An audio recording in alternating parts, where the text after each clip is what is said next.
Hello friends, તો આગળના લેક્ચરમાં આપણે જોયું કે રાસાયણિક પ્રક્રિયા કઈ રીતે લખી શકાય. આ જે રાસાયણિક પ્રક્રિયા છે એનું સમતોલન શું છે અને એને સમતોલિત કઈ રીતે કરી શકાય આની પણ આપણે ડિટેલમાં વાત કરી અને ઘણા બધા રાસાયણિક સમીકરણ છે એને કઈ રીતે સમતોલિત કરવા એ પણ આપણે સરળતાથી જોયું. હવે આગળ જે આપણે વાત કરવા જઈ રહ્યા છીએ તો આપણે રાસાયણિક પ્રક્રિયા તો જોઈ લીધી. હવે એના કેટલાક પ્રકારો આપણે શીખીએ કે કયા કયા પ્રકારની રાસાયણિક પ્રક્રિયા હોઈ શકે. વાસ્તવમાં કેમિસ્ટ્રીમાં તો લાખો રાસાયણિક પ્રક્રિયાઓ છે. આટલી બધી રાસાયણિક પ્રક્રિયાઓને થોડા કેટલાક પ્રકારોમાં વિભાજિત કરેલી છે અને એમાંની કેટલાક પ્રકાર આપણે જોવાના છીએ, રાઈટ? તો કયા પ્રકારમાં એને વિભાજિત કરી શકાય તો એ પ્રક્રિયક અને નિપજના આધારે જે આપેલા છે પ્રકાર એ આપણે જોવાના છીએ. એની અગાઉ આપણને કીધું છે કે કોઈ પણ રાસાયણિક પ્રક્રિયા થાય મિત્રો તો હવે આપણને ખબર છે કે ક્યારેય પણ કોઈ પણ તત્વ નાશ નથી પામતું. એનો મતલબ કે એવું ના થાય કે અહીંયા પ્રક્રિયા કરતી વખતે હાઇડ્રોજન હતું અને એ તત્વ બની ગયું ઓક્સિજન, રાઈટ? નહીં, તત્વ એ જ રહે છે, તત્વ બદલાઈ જતું નથી, રાઈટ? તો શું થાય તો એનું સંયોજન થઈને બીજું તત્વ બની શકે, વિઘટન થઈ શકે, આ બધી પ્રક્રિયાઓ થાય. બીજું આપણને એ પણ ખબર છે કે એનું સર્જન કે વિનાશ શક્ય થતો નથી, રાઈટ? તો આ જે બેઝિક છે એ રાસાયણિક પ્રક્રિયામાં ફોલો થાય છે. હવે આપણે રાસાયણિક પ્રક્રિયાઓના પ્રકાર શરૂ કરીએ છીએ. એમાં પહેલો જ જે પ્રકાર આપણને આપેલો છે એ પ્રકાર છે સંયોગીકરણની પ્રક્રિયા. નામ વિચારો, ગુજરાતીમાં નામને જો વ્યવસ્થિત રીતે સમજશો તો પણ આપણને ધ્યાનમાં આવે કે સંયોગીકરણ એટલે શું. સંયોગીકરણની પ્રક્રિયા. તો સંયોગીકરણની પ્રક્રિયા વિશે આપણે વાત કરવાના છીએ. સંયોગીકરણની પહેલા આપણે વ્યાખ્યા લખી દઈએ કે જ્યારે પણ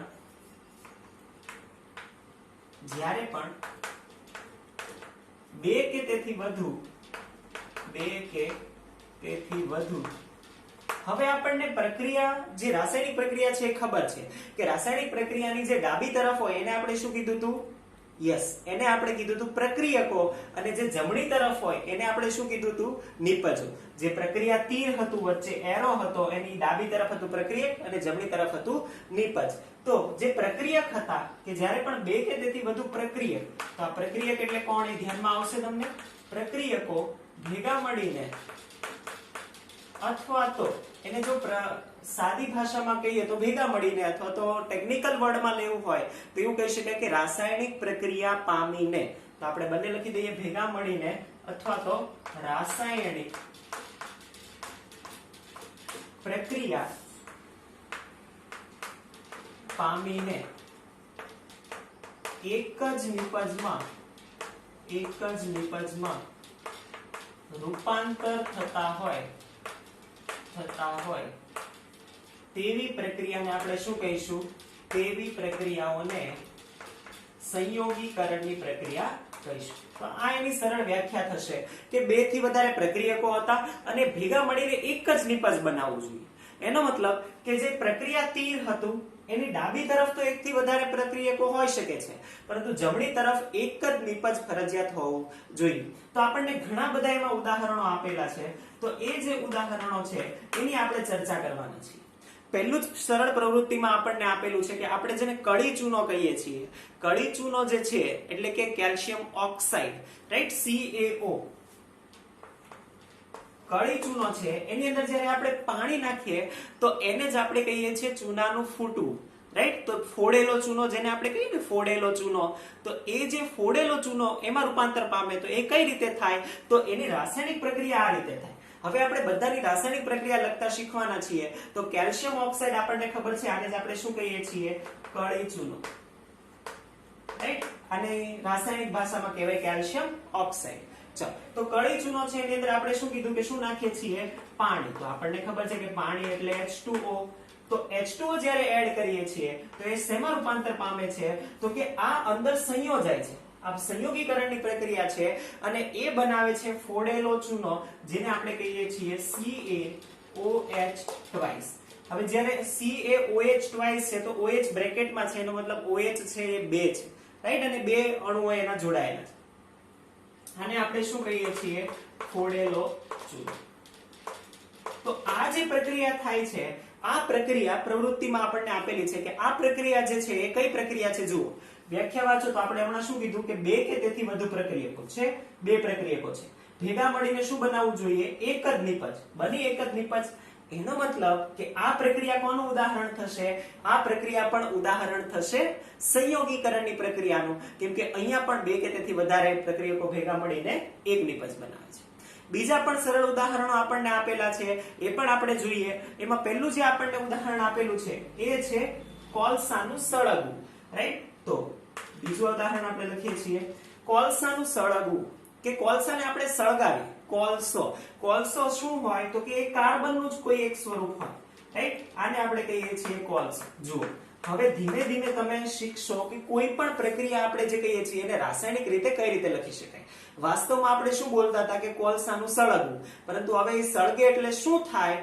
તો કે કોલસો જો સળગે એટલે ઓક્સિજન હોય જે હવામાં એને લઈ અને એ રૂપાંતર શેમાં પામે તો કે કાર્બન ડાયોક્સાઇડમાં રૂપાંતર પામે રાઈટ કાર્બન ડાયોક્સાઇડમાં રૂપાંતર પામે આ જે પ્રક્રિયા છે અહીંયા પણ જુઓ ફરીથી આપણે જોઈએ તો આ પણ બે કે તેથી વધુ પ્રક્રિયકો હતા હા બે કે તેથી વધુ પ્રક્રિયકો હતા અને એ શેમાં રૂપાંતર પામ્યા તો કે એ કાર્બન ડાયોક્સાઇડ એટલે કે એક જ નિપજમાં રૂપાંતર પામે છે તો આને આપણે શું કહી શકીએ સંયોગીકરણની પ્રક્રિયા કહી શકીએ હા સેમ આપણને ત્રીજી એક પ્રક્રિયા આપેલી છે કે જો આપણે ડાયહાઇડ્રોજન અને ડાયઓક્સિજન માંથી પાણી બનાવીએ તો આ પણ શું થશે તો આ પણ પ્રક્રિયા થશે કોની તો કે ડાયહાઇડ્રોજન અને ડાયઓક્સિજન આ જે પ્રક્રિયા છે એમાંથી આપણે બનાવવાનું છે H2O રાઈટ તો પાણી જે બને છે તો આ પાણીનું બનવું એ પણ કઈ પ્રક્રિયા છે એ પણ પ્રક્રિયા છે સંયોગીકરણની પ્રક્રિયા કેમ કે અહીંયા પણ બે પ્રક્રિયકો હતા અને એકમાં રૂપાંતર થતું હવે કાલની જે છે લેસન યાદ કરો કાલે આપણે એવું કીધું હતું કે સમતોલિત સમીકરણ જુઓ જ્યારે પણ આપણે સમીકરણ લખીએ તો એને જોવાનું કે એ બેલેન્સ છે કે નહીં રાઈટ ઉપરના બંને સમીકરણ તો સમતોલિત છે પરંતુ આ જે ત્રીજું સમીકરણ લખ્યું જુઓ તો વિદ્યાર્થી મિત્રો શું એ બેલેન્સ છે સમતોલિત છે નહીં જો એ નથી તો એને સમતોલિત કરવું પડે તો હવે તમે દરેક વખતે જે સોપાન આપણે લખતા હતા એ બધા લખવાના નથી હવે ધીમે ધીમે તમે ડાયરેક્ટલી ધીરે ધીરે છે એનું બેલેન્સિંગ શીખવાનું છે રાઈટ તો કઈ રીતે કરવાનું તો અહીંયા તો હાઇડ્રોજન અને ઓક્સિજન જ છે તો અહીંયા એક ઓક્સિજન છે અહીંયા બે ઓક્સિજન છે તો અહીંયા હું બે કરી દઉં તો આ થઈ ગયા બે ઓક્સિજન પરંતુ અહીંયા ચાર હાઇડ્રોજન છે અહીંયા બે છે તો અહીંયા પણ બે કરી દઉં તો આ થઈ ગયું બેલેન્સ ઇક્વેશન રાઈટ આવી રીતે સરળતાથી એક જ સ્ટેપમાં પણ કરી શકાય છે તો બેલેન્સ ઇક્વેશન છે એ આપણે યાદ રાખીશું ને બેલેન્સ ઇક્વેશન હોય એ જ લખવાના રાઈટ તો એ સાચું રિઝલ્ટ છે હવે સંયોગીકરણની પ્રક્રિયાની અંદર જ આપણને એક પ્રક્રિયા કહી દીધી છે અને એ એટલે ઉષ્માક્ષેપક પ્રક્રિયા ઉદાહરણની શરૂઆત તો અહીંયાથી જ કરી છે કે કેલ્શિયમ ઓક્સાઇડ વાળું જે છે જો તમને ધ્યાનમાં હોય અને જો તમે પ્રવૃત્તિ ખરેખર કરો તો તમને ધ્યાનમાં આવે કે જ્યારે કેલ્શિયમ ઓક્સાઇડની અંદર પાણી ઉમેરવામાં આવે છે તો એ પાણી ઉમેર્યા પછી એ પાત્ર ગરમ થાય રાઈટ કે જ્યારે ચૂનો હોય કળી ચૂનો હોય અને એની અંદર જ્યારે પાણી ઉમેરીએ તો એ ફૂટે અને એ પ્રક્રિયામાં છે તો એ પાત્ર ગરમ થાય એટલું જ નહીં એની અંદર તમે હાથ નાખો કળી ચૂનાની અંદર તો એ પણ એટલું ગરમ હોય છે આનું કારણ શું આ ઉષ્મા આવી ક્યાંથી ઉષ્મા તો આવી રાઈટ ગરમ છે એનો મતલબ એની અંદર હીટ છે ઉષ્મા છે તો આ ઉષ્મા આવી ક્યાંથી તો એનો મતલબ કે પ્રક્રિયા થયા પછી એમાં ઉષ્મા ઉત્પન્ન થઈ છે પ્રક્રિયાની અંતે એમાં ઉષ્મા ઉત્પન્ન થઈ છે તો આ જે ઉષ્મા ઉત્પન્ન કરનારી પ્રક્રિયા છે અથવા તો જેમાંથી ઉષ્મા છૂટી પડે છે આવી પ્રક્રિયાઓને ઉષ્માક્ષેપક પ્રક્રિયા કીધું છે તો એ આની અંદર જ આપેલું છે તો આપણે પણ આની અંદર જ જોઈ લઈએ છીએ ચાલો તો એક વધારાનો આપણને એક પ્રકાર અંદર આપેલો છે એ છે ઉષ્માક્ષેપક પ્રક્રિયા તો એ આપણે ટાઇટલ આપી દઈએ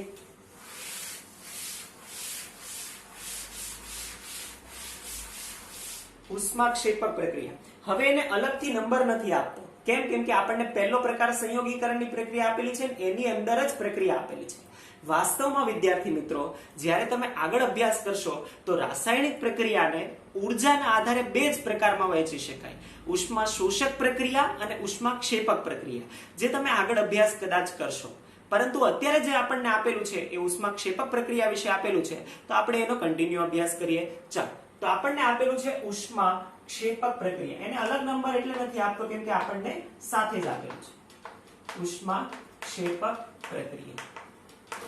તો એ પણ આપણે કહી દઈએ વ્યાખ્યા કે રાસાયણિક પ્રક્રિયાના અંતે જો ઉષ્માનું ઉત્સર્જન થતું હોય અથવા તો ઉષ્મા છૂટી પડતી હોય તો એને આપણે શું કહીશું? ઉષ્માક્ષેપક પ્રક્રિયા. તો વ્યાખ્યા સાથે લખી દઈએ છીએ રાસાયણિક પ્રક્રિયાના અંતે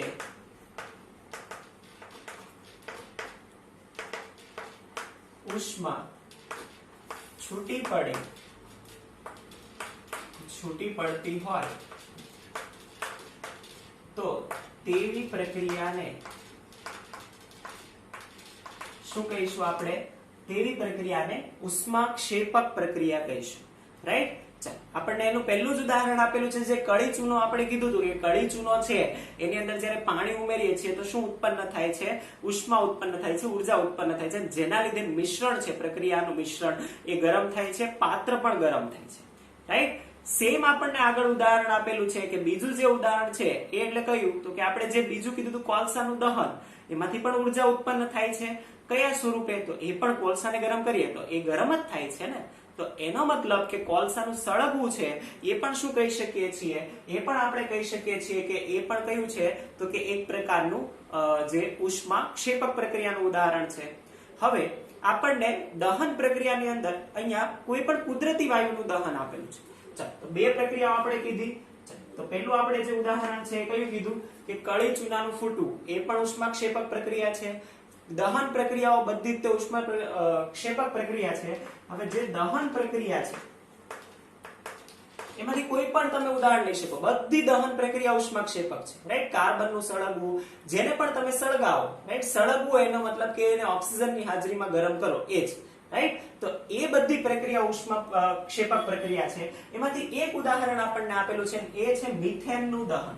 રાઈટ? મિથેનને આપણે કહીએ છીએ કુદરતી વાયુ, અને એને જો હવામાં સળગાવવામાં આવે તો એ શેમાં રૂપાંતર પામે? તો કે એ કાર્બન ડાયોક્સાઇડ અને પાણીમાં રૂપાંતર પામે. કાર્બન ડાયોક્સાઇડ અને પાણીમાં રૂપાંતર પામે. જો આને પણ મેં આવી જ રીતે બેલેન્સ કર્યું છે. અહીંયા એક જ ઓક્સિજન છે, અહીંયા 4 હાઇડ્રોજન છે, અહીંયા 2 હાઇડ્રોજન છે, તો એને બેલેન્સ કરવા મેં 2 હાઇડ્રોજન મૂક્યા. તો અહીંયા 4 ઓક્સિજન થઈ ગયા, તો અહીંયા મેં 2 કર્યા. રાઈટ? તો આવી રીતે તમે આને બેલેન્સ કરી શકો છો. તો મેં બેલેન્સ ઇક્વેશન લખ્યું છે. તો કુદરતી વાયુ છે એને જ્યારે હવાની હાજરીમાં ગરમ કરવામાં આવે તો કાર્બન ડાયોક્સાઇડ અને પાણીમાં રૂપાંતર પામે છે. આ જે પ્રક્રિયા છે આના અંતે આપણે શું કહી શકીએ કે ઉર્જા ઉત્પન્ન થાય છે. ઉર્જા ઉત્પન્ન થાય છે કે જે તમે બાયોગેસ પ્લાન્ટ ને જે ભણેલા હોય ને, એ બાયોગેસ પ્લાન્ટમાં મિથેન ઉત્સર્જન થાય અને મિથેન જે નીકળે છે એને સળગાવવામાં આવે, જેને બાયોગેસ કહીએ, કે જે શું ઉત્પન્ન કરે છે? ઉર્જા ઉત્પન્ન કરે છે. રાઈટ? તો આ આપણે વાત કરી પહેલી પ્રક્રિયા. બીજી ખૂબ જ ઇમ્પોર્ટન્ટ બે ઉદાહરણો આપણને આપેલા છે, એની આપણે વાત કરવાના છીએ. એમાં પહેલી જે પ્રક્રિયા છે એ પ્રક્રિયા છે શ્વસન પ્રક્રિયા. હવે તમને થાય કે શું શ્વસન પ્રક્રિયા એ ઉષ્માક્ષેપક પ્રક્રિયા છે? આપણે શ્વાસોશ્વાસ કરીએ છીએ, શું એ ઉષ્માક્ષેપક પ્રક્રિયા છે? શું એનાથી ઉર્જા ઉત્પન્ન થાય છે? હા. કઈ રીતે? હવે તમે આખે ને આખું જે મનુષ્યનું જે સિસ્ટમ છે એ સમજો. જે માણસનું પાચન તંત્ર છે એ શું કરે એટલું યાદ રાખો. માણસના પાચન તંત્રમાં કે ઉર્જા ઉત્પન્ન નથી થતી, તો શું થાય? તો કે આપણે જે પણ ખાઈએ છીએ, દાળ ભાત શાક રોટલી દૂધ છાશ જે પણ ખાઈએ છીએ, એનું સરળ સ્વરૂપમાં રૂપાંતર થાય. સરળ સ્વરૂપ એટલે કે ગ્લુકોઝમાં રૂપાંતર થાય. એટલે કે પાચન તંત્ર શું કરે? તો કે આ જેટલું પણ આપણે ખાધું છે એને ગ્લુકોઝમાં કન્વર્ટ કરી દે. હવે આપણા શરીરને જે જરૂર છે એ તો ઉર્જાની જરૂર છે, તો હવે શું કરે?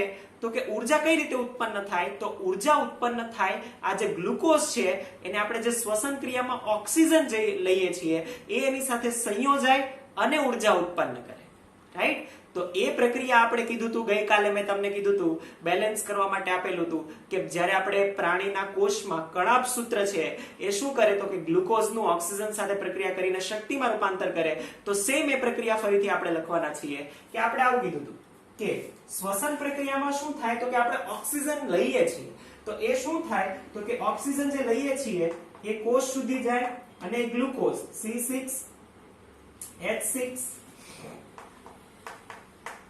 C6H12O6 આ ગ્લુકોઝ છે. આ ગ્લુકોઝ ઓક્સિજન સાથે પ્રક્રિયા કરે, જે આપણે શ્વસનમાં અંદર લઈએ છીએ. એ ઓક્સિજન સાથે પ્રક્રિયા કરીને શેમાં રૂપાંતર પામે તો કે કાર્બન ડાયોક્સાઇડમાં રૂપાંતર પામે અને બીજું શેમાં રૂપાંતર પામશે H2O માં. આ આપણે ગઈકાલે જોયું હતું. અને જો તમને યાદ હોય તો આનું બેલેન્સ ઇક્વેશન પણ કંઈક આવું હતું, રાઈટ? આનું બેલેન્સ ઇક્વેશન પણ આપણે જોયું હતું કે તો મેં ડાયરેક્ટ બેલેન્સ ઇક્વેશન લખેલું હતું, તમે બેલેન્સ કરી શકો છો અને જો આને બેલેન્સ ના કરવું હોય તો બેલેન્સ ઇક્વેશન યાદ રાખી શકો છો. કે ચાલો, તો ગ્લુકોઝ જ્યારે આપણે કહીએ છીએ કે એ જે આપણે આ ઓક્સિજન ક્યાંથી આવ્યો તો કે આ જો એડ થાય છે એનો મતલબ આપણે શ્વસનમાં અંદર લીધું. આપણે બહાર શું કાઢીએ ઉચ્છ્વાસમાં, એ તો બધાને ખબર છે કે કાર્બન ડાયોક્સાઇડ કાઢીએ. ક્યાંથી આવ્યો તો કે આ પ્રક્રિયાના અંતે આવ્યો. અને મોસ્ટ ઇમ્પોર્ટન્ટ કે આના પરિણામે ઊર્જાનું ઉત્સર્જન થાય, આના પરિણામે ઊર્જા ઉત્પન્ન થાય, રાઈટ? તો ઊર્જા બહાર આવે છે એને જ આપણે શું કહીએ છીએ? ઉષ્માક્ષેપક પ્રક્રિયા થશે. તો આ ઉષ્માક્ષેપક પ્રક્રિયાની આપણે વાત કરી. હજી પણ એક પ્રક્રિયા આપણને છેલ્લી આપી છે કે કોઈ પણ કુદરતી ઘટકો છે, વનસ્પતિ છે, પાન, ફળ, ફૂલ જે પણ છે, એનું જ્યારે વિઘટન થાય બાયોલોજીકલી, તો એ વિઘટનની જે પ્રક્રિયા છે એનું જે ડીકે થાય એ પ્રક્રિયા પણ ઉષ્માક્ષેપક પ્રક્રિયા છે, રાઈટ? તો એક છેલ્લું ઉદાહરણ પણ આપણે લખી દઈએ કે ત્રીજું આપણને પ્રક્રિયાનું ઉદાહરણ આપેલું છે. ઓકે, આ બંને ઉદાહરણ તમે નોટ કર્યા હોય. હવે ત્રીજું આપણને એક છેલ્લું ઉદાહરણ આપેલું છે. એ આપણને આપેલું છે કે વનસ્પતિ અને વનસ્પતિજન્ય પદાર્થનું વિઘટન એ કઈ પ્રક્રિયા છે? ઉષ્માક્ષેપક પ્રક્રિયા. આનો મતલબ શું કે આપણે શાકભાજીઓ છે અથવા તો ફળ, ફૂલ, પાંદડા, ઘાસ આ બધું છે એને આપણે જમીનમાં દાટી દઈએ અથવા તો એમને એમના મતે શું કરતા રહીએ? કમ્પોસ્ટ કરતા રહીએ, પાયલ બનાવતા રહીએ, રાઈટ? એક ઢગલો કરતા રહીએ. તો શું થાય તો કે એની અંદર પ્રોસેસ થઈને એ મિથેન જનરેટ કરે અને એના લીધે એ ઉષ્માક્ષેપક પ્રક્રિયા છે ને આખે આખું મિક્સચર જે છે આખે આખું એ ગરમ થાય, રાઈટ? તો આવું ક્યાં તમે જોયું હોય તો કમ્પોસ્ટિંગમાં તમે જોયું હોય અથવા તો ગામમાં તમે જ્યારે જાઓ તો ગામમાં જે છે તો ગામના છેલ્લે શું હોય? ઉકરડા હોય. એમાં જ્યારે આપણે આ બધું જ નાખીએ છીએ, વનસ્પતિજન્ય પદાર્થ બધું, એઠવાડ બધું જ્યારે નાખીએ છીએ તો એ જે બધું ભેગું થાય છે એના લીધે શું થાય છે તો કે એ વિઘટન પામે છે અને ક્યારેક એમાંથી ધુવાડા પણ નીકળે છે. આનું કારણ શું કે આ ઉષ્માક્ષેપક પ્રક્રિયા છે કે જેની અંદરથી હીટ જનરેટ થાય છે. તો આપણને ઉદાહરણ આપેલું હતું. આ જે વાત કરી, આ સંયોગીકરણની પ્રક્રિયાની વાત કરીને એની અંદર ખૂબ જ મહત્વનું એક ઉષ્માક્ષેપક પ્રક્રિયા પણ આપી દીધેલું હતું. તો એ પણ આપણે સાથે જોયું. હવે સાથે સાથે અહીંયા આપણને આપેલું નથી પણ આપણે કહી દઈએ કે ઉષ્મા શોષક પ્રક્રિયાઓ પણ છે, રાઈટ? તો ઉષ્મા શોષક પ્રક્રિયા એટલે શું? અપોઝિટ ઓફ ધી ઉષ્માક્ષેપક પ્રક્રિયા. તો આનું અપોઝિટ શું થાય? વિરોધી શું થાય? ઉષ્માક્ષેપક શું કરે? ઉર્જાને મુક્ત કરે. તો ઉષ્મા શોષક શું કરે? ઉર્જાને મેળવે, શોષે. એનો મતલબ કે કોઈ પણ પ્રક્રિયા દરમિયાન તમારે ઉર્જા આપવી પડતી હોય, બહારથી આપવી પડતી હોય તો એને ઉષ્મા શોષક પ્રક્રિયા કહેવાય, રાઈટ? પરંતુ એ આપણને અહીંયા ડિટેલમાં આપેલું નથી. તો આપણને જે આપેલું છે સંયોગીકરણમાં એ અહીંયા પૂરું થાય છે. તો આપણે પહેલો પ્રકાર જોયો સંયોગીકરણની પ્રક્રિયા. Thank you.